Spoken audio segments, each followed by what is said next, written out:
Hi, this is Scott Sustacek, your host for CEO to CEO, the podcast from the CEO Roundtable. CEO Roundtable is a peer-to-peer organization that brings business leaders together to share wisdom, experience, and insights from the trenches. Today's episode is sponsored by IntroWorks, launching powerful B2B brands for more than 30 years. Learn more about them at intro.works. Today's episode is going to be about culture. And you've all heard that slogan, culture eats strategy for lunch.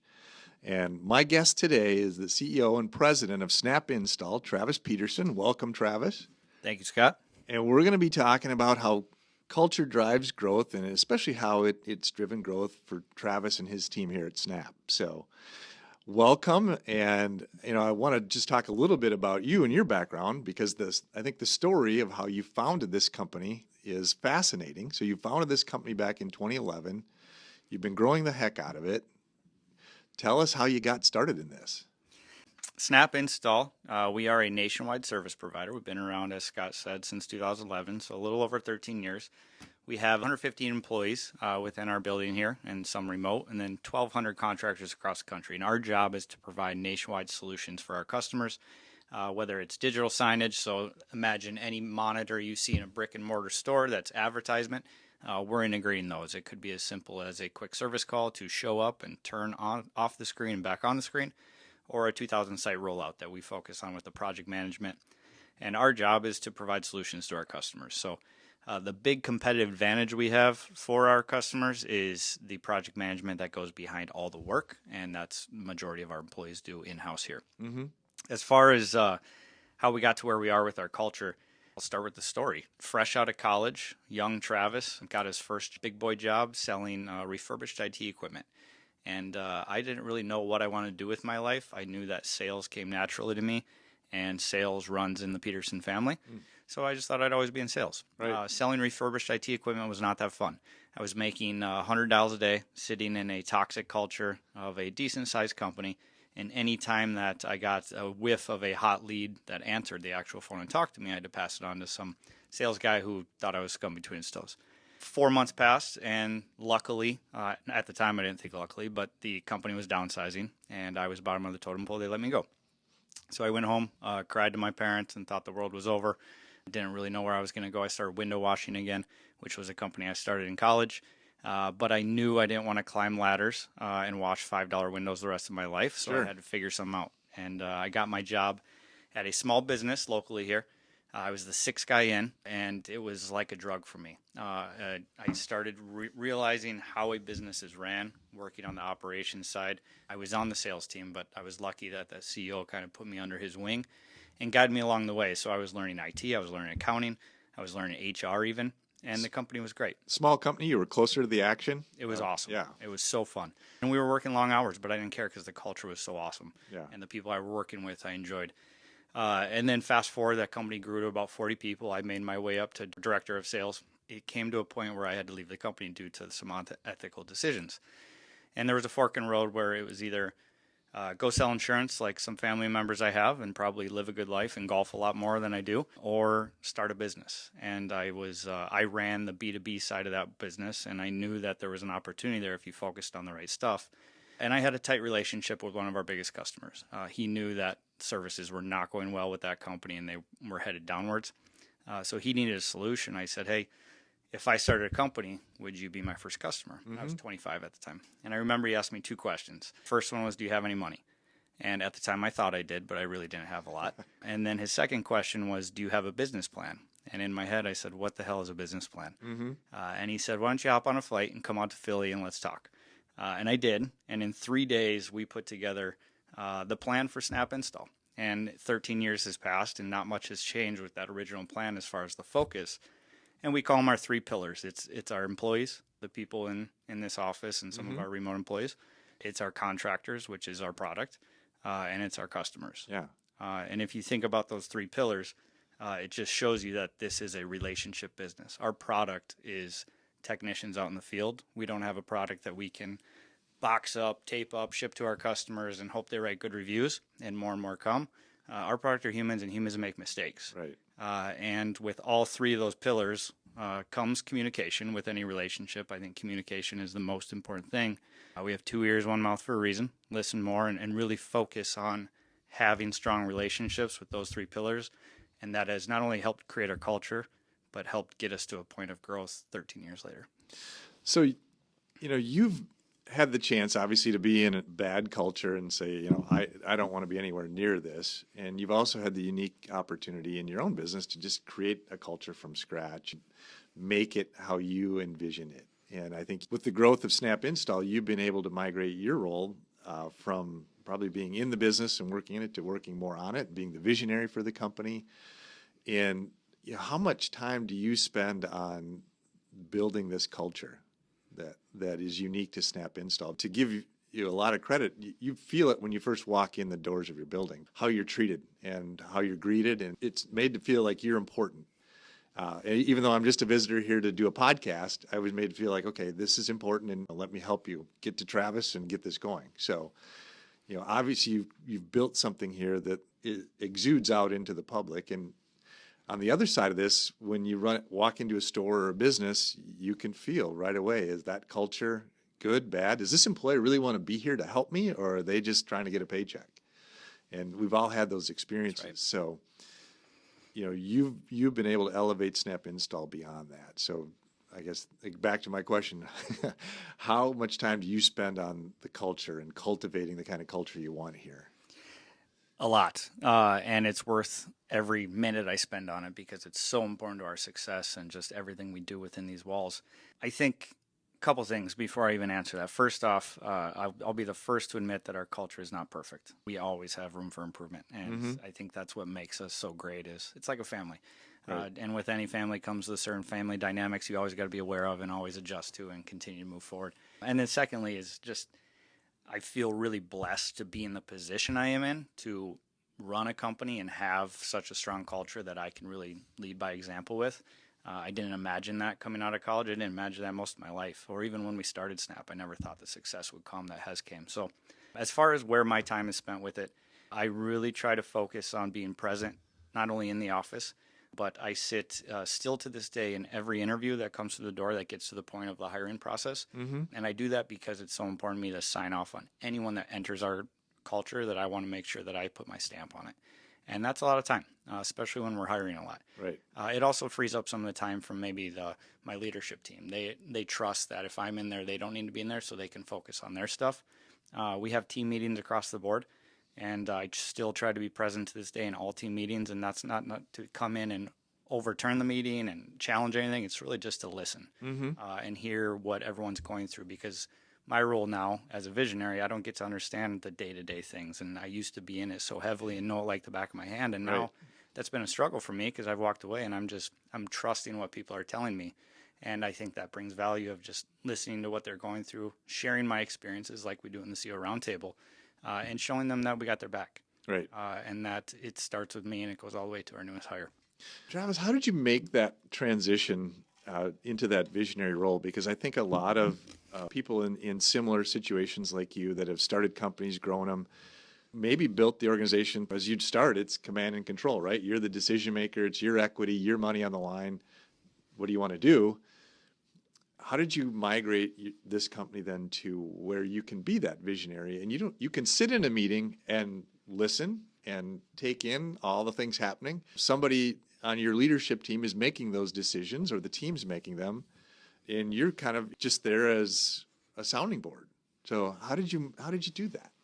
It was a challenging transition over the years, and it took many years. Yeah. Because I used to be the one, give me the ball, I want to run with it, and if it's not in my hands, it's not going to get done right. Right. And I think that probably allowed us to be successful in the early years, but also I believe as CEOs, it's our job to lead people and making sure that I'm the one who's responsible for breaking down the barriers for the company.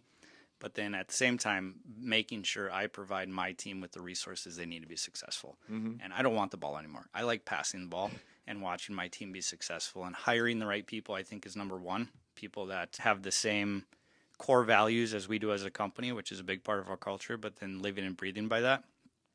And also trusting people and allowing failure and making sure you can learn from your failures. So not pointing the finger and saying, hey, you suck at your job. It's how do we learn from what just happened? And we do that all the time with our customers too, because back to technicians performing the work, our product, they're failing left and right because they're humans. Mm-hmm. But we look at every failure as an opportunity to figure out how to show our customers or our employees how we're going to make things right and change from what we just learned. Well, and I would imagine that when your installers, your technicians exude that sort of approach and working with your clients, that your clients feel that and they know, okay, these guys this is why we hire them, because they might make a mistake, but they're going to fix it. And because of that and how they fix it, how they handle it, we like them better than anybody else. So I'm sure it wins you repeat business over and over again. It sure does. I mean, you think about any contractor that comes to your house, whether they're fixing a refrigerator or whatever, even if they have a hiccup or show up late, how they respond to that is going to either say, I'm never going to hire that company again, or I appreciate the way they responded. They made it right. Let's hire these people again. Right. I want to go back to something you said about the hiring process here, because I think a lot of CEOs in your seat would say he interviews every hire. Like, how does he find time for that? I don't have that kind of time. Or maybe I just don't have that kind of interest. If a low-level, entry-level person, that's not where my time is best spent. So maybe talk more about the why you do that. And then I'd also like to know just, how many times do you say, hey, guys, I think we missed it on this one? Well, I've definitely failed. I think the main reason I do it is there's certain things that I'm really good at and certain things I'm very bad at. And I have team members below me that take my weaknesses and they can focus on their strengths and they do things way better than me. But a couple reasons I still sit in these interviews is not only to make sure that employee fits our culture, but also to sit with the managers, the hiring managers, and help coach them on what I'm seeing and hearing in an interview, maybe see how they ask questions, how I probe. One of the questions I ask to every employee, and it starts with the interview process, but then we still ask this in all reviews, which I'm not in all the reviews, is the 3-box question. And as we're interviewing employees, or employees are still here, it's very important to us as a company to check their boxes and ask them if you could put 3 boxes in place that are most important to you as an employee that the company needs to check off for you to come to work happy, be here long term, and continue to be motivated to do a good job. What are those 3 boxes? Right.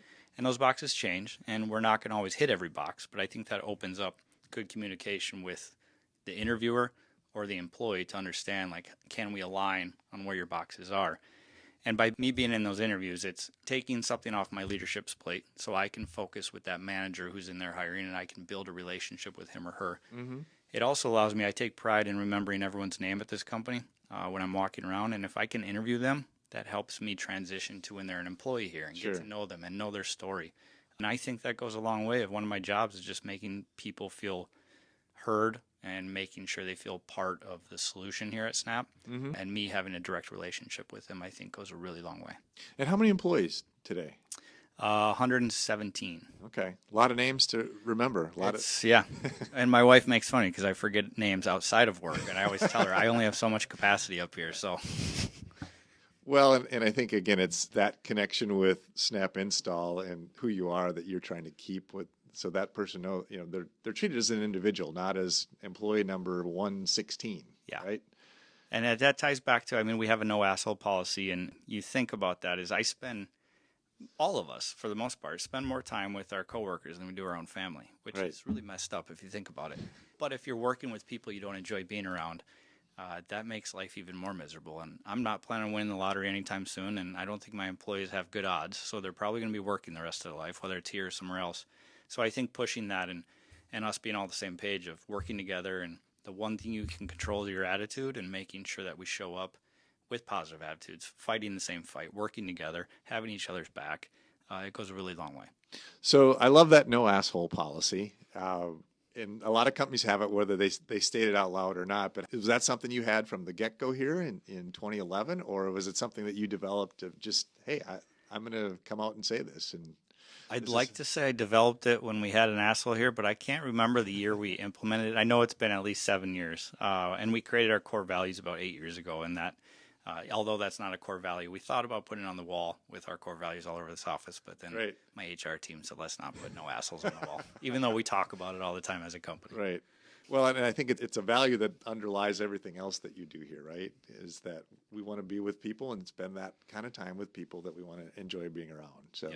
So you've obviously had a lot of great growth here. The culture that you started with in 2011, it probably looks and feels a little bit differently today than it did. Yes. Although there are things that you have kept in place. But as you grow, how do you see the culture migrating, or how has the culture migrated here? I will say, number one, it was a lot easier when we had 15 to 20 employees to have a good culture. I mean, you think about it, you know everyone you work with intimately. You're headed to happy hour after you work a long day because talk to just about everybody every day, right? Yes, exactly. And then it grows to 50 to 70 to 80 to over 100. I remember we hit the century mark. We were all cheering. And as we've gotten older, I've recognized as the visionary of the company that every decision I make impacts not only our 117 employees, but all the families that come in with those employees. And understanding that those are pretty big decisions and very important decisions. And making sure, I think for one, it's making sure we keep the foundation of our core values, hiring and firing by them, and ensuring that we lead by example. It's also having accountability across the board, not only internally. This is not a daycare. We hire people to be adults and come in and do their job. And when they're not doing their job, especially at a small to medium-sized business, it really puts weight on everyone else's shoulder. And not being scared to let them go, and showing that we have accountability as a team. Right. And it doesn't make that person a bad person. It's just they don't fit our culture, and that's okay. And also recognizing that we're going to have a level of turnover. When you have this many employees, it's understanding this place isn't for everyone. And again, that's okay. It doesn't make them a bad person. It doesn't make us a bad company. It just means that it's not the right fit. And then accountability within our customers as well. We're at a point where we don't have to chase revenue. We're chasing the right revenue and the right customers. And I think that helps our employees recognize that we're trying to do things we know what we're good at, stick to what we're good at, hire the right customers that we know we can be successful with, and then use those KPIs with the customers and our software systems to make sure employees know what defines success in their role and how we look at it. And then in real time, being able to see how they're doing and having open communication about that. Sure.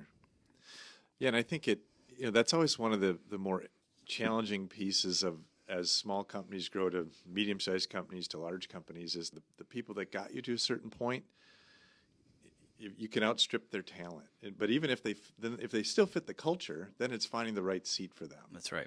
And sometimes that can be a very smooth transition and it works out really well, and sometimes it's very hard and feelings get hurt and it doesn't always work the way you'd like it to. So I think those are just challenges that a strong culture, a good culture, finds a way to survive those, and the company keeps growing and building. Yeah. Another challenge, too, is early days of Snap, every company event, we have a lot of company events, less now than we did in the past, but everyone would show up. Mm-hmm. And now at this point, we're recognizing that maybe only 20% of the workforce shows up, or 30%. Right. And at first I looked at that as like, man, people hate being here. But I recognize like people have different priorities. Also trying to get 117 people together on the same day is really challenging. But recognizing that it's okay if only 20% show up, because it's still important to that 20%, and making sure we're still doing events like that, with whether it's charity, whether it's fun events. We have a employee activities committee that is employees. They drive it and they put together events, and we probably do 1 to 2 a month, and making sure we're still staying active in our community, but then also active within the events ourselves too. And as you grow, you're right, less people can make all the events, and you kind of sometimes you can take that personally, like, well, what's going on? Like, what is our culture not where I want it to be? But I think you're right on, is that life happens, right? Yeah. And the more people you get, it's just harder to get everyone into a room outside of the office. So, and some people just don't enjoy those events, and that's okay too. Right. There's nothing wrong with that. Well, I want to switch gears a little bit now to the CEO Roundtable. And how long have you been a member, Travis? I'm going on my 9.5 years. Okay, so a while. Yeah. Same table? Same table the entire time. And one of the things I like to ask our guests is if you could talk about a decision you made where you really leveraged the wisdom of your roundtable and the insight of your roundtable to help you. The CEO Roundtable has been huge for me, both personally and professionally. Back to my business partner, he's deeply involved with another group, and he's out on the East Coast. But I'll never forget the time he recommended me to join a group like CEO Roundtable.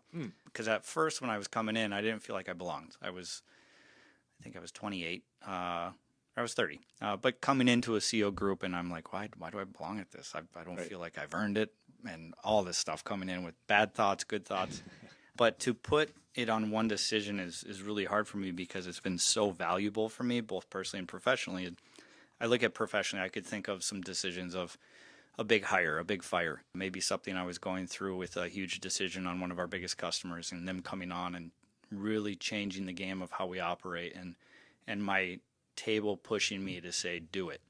You can handle this. We've seen what you've done in the past. And then personally is I'm the youngest member on my group and they've lived a lot more life than I have, and they've raised their children. They've been married longer, and I have personal issues, and we talk about that, and we know each other. I mean, we are really good friends within our table. We have a very close table where we travel together, we golf together, we do all types of things. We know each other's wives for the most part. But being able to learn from their experience of raising their kids, where maybe they can say, hey, Travis, watch out for this. Right. Or say, this really worked well for me. And it's just so cool to be within a table where I've created lifelong friendships, and also the ups and downs of running a company. There's ebbs and flows, and there's some months where I just don't feel on, and I maybe lost my mojo, and they help me walk through, like, don't worry, we've been there too. And then also me recognizing, coming into the table, not thinking I belong there, but then realizing that the experience I share with them too, from my perspective, has brought a lot for their lives, which I think the ROI there is it just makes me feel like a part of the table. Well, and I think the fact that you've been in it 9 years, built those relationships, I mean, those are bonds that are impossible to break, right? That's right. So it's very easy, and I think you're that kind of person anyway, but it's very easy to be vulnerable and say, hey, I think I might have messed up here. Here's what I'm thinking about. Mm-hmm. What would you guys do? So it just opens up a lot of opportunity to reflect and course correct if you need to. Yeah. And I love that about our table too, is we all really push each other to ask the right questions to pry and get out. We know each other, that we're not going to offend each other, but what is it? What are you not telling us? Let's dive deeper. Let's figure this out. Right.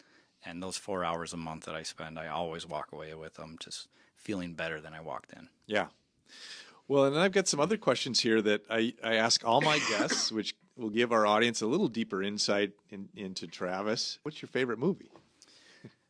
Being that Christmas is next week, I'm going to stick with the holiday theme and go National Lampoon's Christmas Vacation, because I'll probably watch it 5 to 10 times with my family over the next 2 weeks. It's hard to not like that movie, right? Yes, it's great. What are you reading now? I have 3 young kids, all under 9 years old. So you have a busy household. Yes. When I have time to read, I'm usually sleeping. I used to read a lot, but I just started Walter Isaacson's Elon Musk book. Okay. And it was given to me by a person on my leadership team, and I really enjoyed the Steve Jobs book, so I'm excited to dive into that. I haven't read that book yet. I've heard it's very good. Me too. So yeah, you'll have to let me know if you like it. Yeah, hopefully it doesn't take me 12 months to read. And then lastly, what's your bucket list concert?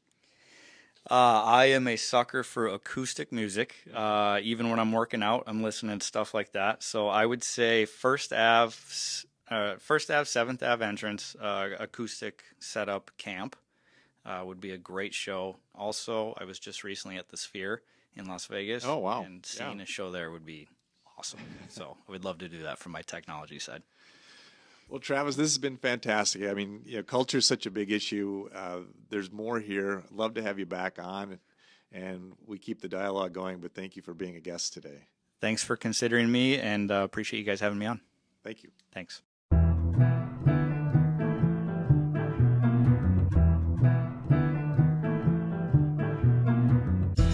Thank you for listening to the CEO to CEO podcast, produced by Dave Swerdlick and the incredible team at Uptown Podcast Studios. You can find them at uptownpodcast.com.